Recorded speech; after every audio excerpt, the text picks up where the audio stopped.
আল্লাহ বলে, বান্দা দুনিয়ার নেশায় আখিরাত ভুলে গেলা তো মনে রেখো একদিন কবরস্থানেই পৌঁছবা, আর সেদিন আমি আল্লাহ তোমাকে জানাবো আমার প্রতিটা নাফরমানির শাস্তি কি।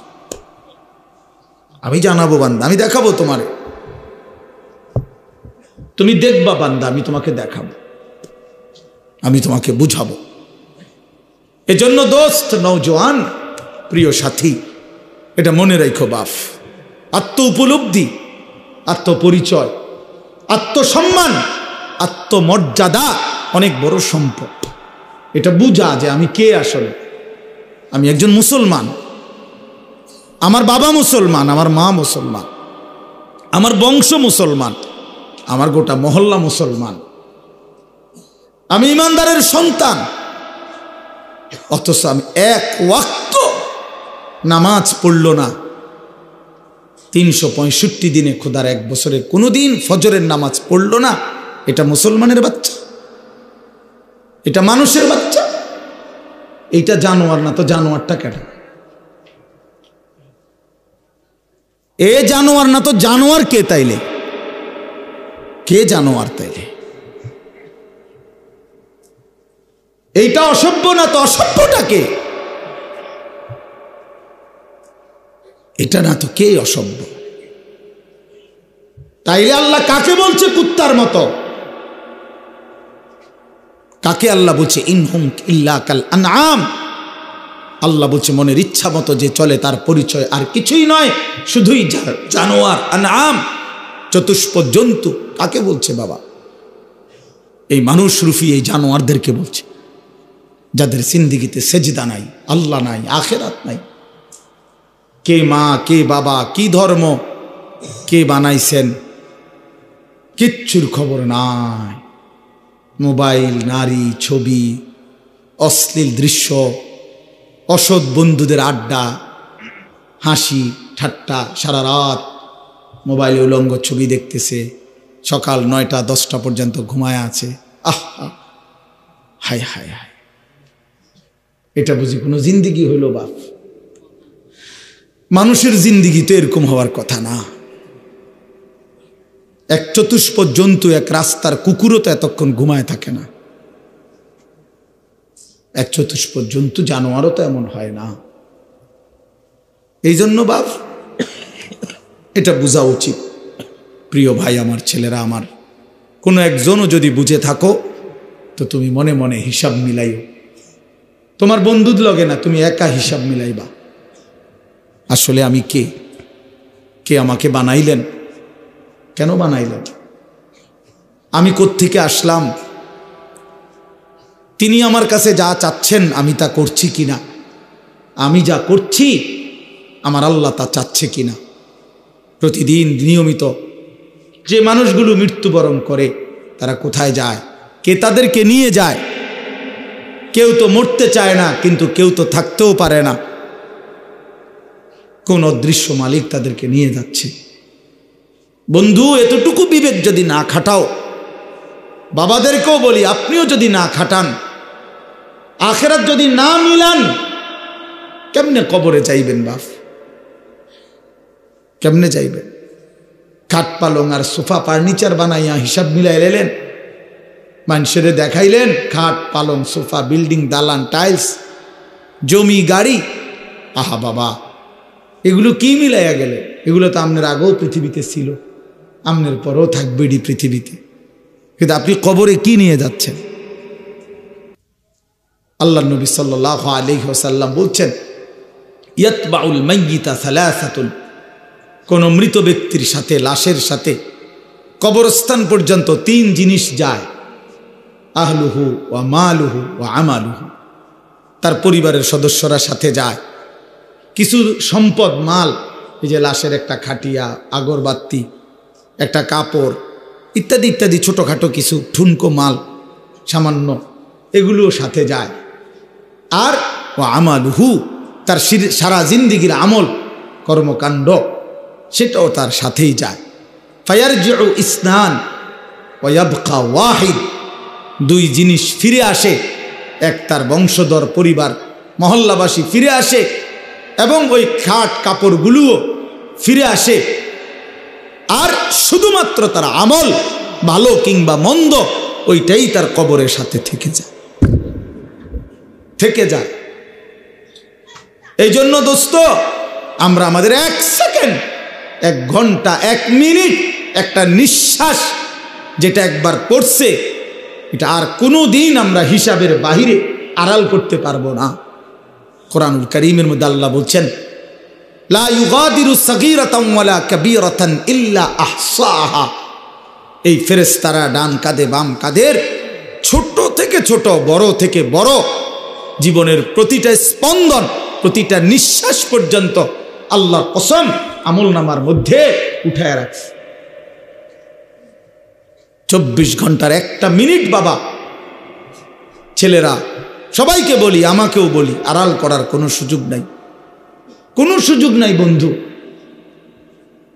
কোনো রাত, কোনো দিন, কোনো ঘন্টা, কোনো মিনিট, সেকেন্ড আর কোনো দিন আমার আড়াল করবার সুযোগ নাই আল্লাহর কাছ থেকে।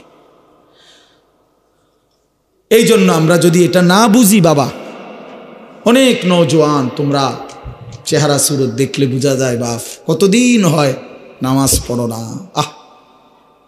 তোমার মালিকরে এমন ভুলা, কেমনে ভুললা? কোন মার ঘরে জন্ম নিলা, কোন বাবার ঘরে বড় হইলা, বাপেরই বা এত বড় বেইজ্জতি কেমনে করলা, মারে এত বড় অপমান কেমনে করলা? মা তো পরিচয় দিছে মুসলমান, বাবাও তো জানে তুমি মুসলমান, তুমি নিজেও তো জানো তুমি মুসলমান। মুসলমান এমন হয়, মুসলমান এমন হয় যে 1 ওয়াক্ত নামাজ পড়তে মন চায় না, এটা মুসলমানের বাচ্চা?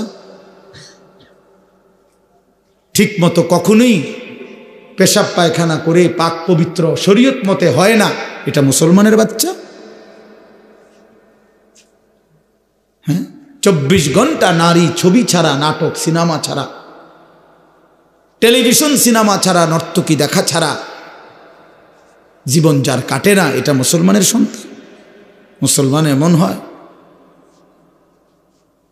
এই জন্য আমার বন্ধু, আমি অনুরোধ করছি প্রত্যেকের কাছে, আমাকেও বলি, আপনাদেরকেও বলি, নওজোয়ান ছেলে তোমাদেরকেও বলি, বাপ একজন হইলে একজনই মনে রাখো, নিজের হিসাব কইরো বাপ। ওয়ালতানজুর নাফসুম মা কদ্দামাত লিগাদ। আল্লাহ তাআলা বলছে প্রত্যেকটি প্রাণ, প্রতিটা আত্মা আলাদা হিসাব করো, লক্ষ্য করো আজকের দুনিয়া থেকে আগামীকালকের আখিরাতের জন্য কি পাঠিয়েছ। চোখ বন্ধ করলেই মৃত্যু থামবে না, ভুলে গেলেও মৃত্যু থামবে না, না বুঝলেও মৃত্যু থামবে না, বুঝে আসলেও মরে যাবেন, না বুঝলেও মরে যাবেন। চোখ খোলা থাকলেও মরে যাবেন, চোখ বন্ধ থাকলেও মরে যাবেন, হাসলেও মরে যাবেন, কাঁদলেও মরে যাবেন, রাজপ্রাসাদের অট্টালিকায় থাকলেও মরে যাবেন, জীর্ণ কুঠির কুড়ে ঘরে থাকলেও মরে যাবেন। প্রিয় বন্ধু, যেটাকে আড়াল করার কোনো সুযোগ নাই, মৃত্যুকে পাশ কাটবার কোনো সিস্টেম নাই, কোনো সিস্টেম নাই। 7 মহাদেশের মালিকও যদি হয়, 7 রাজার ধনও যদি কেউ পায়, তারপরেও যেহেতু মৃত্যুকে বাদ দেওয়ার, আড়াল করবার কোনো সিস্টেম নাই, অতএব প্রস্তুতি নেওয়া এটাই বিবেকবানের উচিত। কারণ যেহেতু আমি মৃত্যুকে আড়াল করতে পারবো না, অতএব মৃত্যুর জন্য প্রস্তুতি নেওয়া এটাই চূড়ান্ত বুদ্ধিমান। কোনো সুযোগ যেহেতু নাই, কোনো সিস্টেম যেহেতু নাই, পৃথিবী সৃষ্টির শুরু থেকে আজ পর্যন্ত যেহেতু এমন কোনো সিস্টেম নাই, অতএব মরতেই হবে। হবে কি না বাপ? বলেন না সবাই, হবে কি না? মরতেই হবে। এজন্য আখিরাতের প্রস্তুতি নেওয়া, কবরের প্রস্তুতি নেওয়া, পরকালের ফিকির করা, এটাই মুমিনের জিন্দেগি। মুসলমান তাকেই বলে, মুসলমান তাকেই বলে। ওই দেখেন ওই অপদার্থ কি করে, কত বড় অসভ্য দেখছেন, আবার হাসে, বেয়াদব। এই বেয়াদব এমনই হয়, অসভ্য এমনই হয়। ওই যে বললাম শাহওয়াত, মনের চাহিদা, যে হুজুর তোমার বাপও যদি মানা করে, আমি তো কারো কথাই শুনি না, তুমি হুজুরের কথা শুনবো কিতাম, আমি তো জীবনে কারো কথাই শুনি না, আমার আবার হুজুর কি আর পাবলিক কি, আমি তো চলি আমার মতো করে। বুঝলেন না? এই জিন্দেগি। এটাই জীবন। আপনি নিষেধ করবেন, শুনবে না। আমি তো আমার মতো চলি, আমার মতো চলি। আমি তো নিষেধ করছিলাম বাপ, আমি তো বলছি প্রথম যে আমি সুন্দর করে বললাম, বলছি কিনা? হ্যাঁ, অসংখ্য ছেলে পেলে বললাম না আজকে বাবা, তোমরা অগণিত ছেলে, তোমরা মনে করছো তোমরা অনেক সুখে আছো, কারণ মা বাবা পারিবারিক বন্ধন থেকে তোমরা মুক্ত। অর্থাৎ তোমাদের বাবা আর তোমাদেরকে ফেরাইবার জন্য সাহস করে না, তোমাদের মা আর তোমাদেরকে দিনদার বানাবার ফিকির ছেড়ে দিছে, মহল্লার বাসী ছেড়ে দিছে, তোমাদেরকে ছেড়ে দিছে বাপ। তোমরা এখন বন্ধুদের আড্ডায় ঘন্টার পর ঘন্টা, বাকি টাইম একাকী যখন হও সারা রাত মোবাইল। তার মানে তোমার কোনো মা নাই, বাবা নাই, অভিভাবক নাই, কেউ তোমারে রাগ দিবে, ডাক দিবে, কেউ তোমারে ফিরাবে। আপন ঘরে ঘুমায়, মা বাপ জীবিত, কিন্তু একটা দিন চোখের পানিও পড়ে না, বলেও না। আমার 365 দিনে আমার 16 বছরের ছেলেটা একদিনও ফজরের নামাজ পড়ে না। এত বড় জানোয়ার মুসলমানের ঘরে কেমনে ঘুমায় বেটা? এত বড় জানোয়ার কেমনে ঘুমায় মুসলমানের ঘরে? তার বাপ কোথায়, তার মা কোথায়? আহা, তার পরিবার এভাবে ভুলে গেল কেমনে? কিরে বাপ, তোমার উপরে খোদার কি পরিমাণ লানত পড়ছে, খোদার গজব পড়ছে বেটা। এই জন্য কেউ তোমারে আর ডাকে না। আহা, কেউ কিন্তু মনে করাই দেয় না যে রে বাপ তোর জাহান্নাম দেখা যায়, তোর জাহান্নাম দেখা যায়। কেউ মনে করায় না ছেলে পেলেদেরকে, বুঝছো? কেউ মনে করায়। ওহো, সবাই তামসা দেখতেছে, চোখের সামনে আমাদের ছেলেরা নষ্ট হয়ে যাইতেছে, বখাটে হয়ে যাইতেছে, মসজিদে নামাজ চলতেছে, এক ওয়াক্ত নামাজ পড়ে না। কারো কোনো ফিকির নাই। তার বাবা কই, মা কই, দাদা কই, দাদি কই, তার নানা কই, নানি কই, চাচা কই, মামা কই, ফুফা কই, খালু কই, তার বড় ভাই কই, তার বড় বোন কই?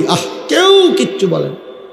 হেঁটে হেঁটের মতো হাসে, লাফায়, চুল রাখে তার ইচ্ছা মতো, প্যান্ট পরে তার ইচ্ছা মতো, দুপুরে খানা বিকালে খায়, বিকালের খানা রাইতে খায়, সারা রাত, রাতের 3টা বাজে দেখবেন মোবাইলে ছবি দেখতেছে, ভোরবেলা 9টা বাজে গেছে, ঘুম থেকে উঠতেছে না।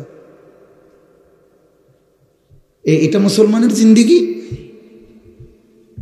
এটা মুমিনের জীবন? এটা বাবা মার সংসার? এটাই সার্থকতা জীবনের?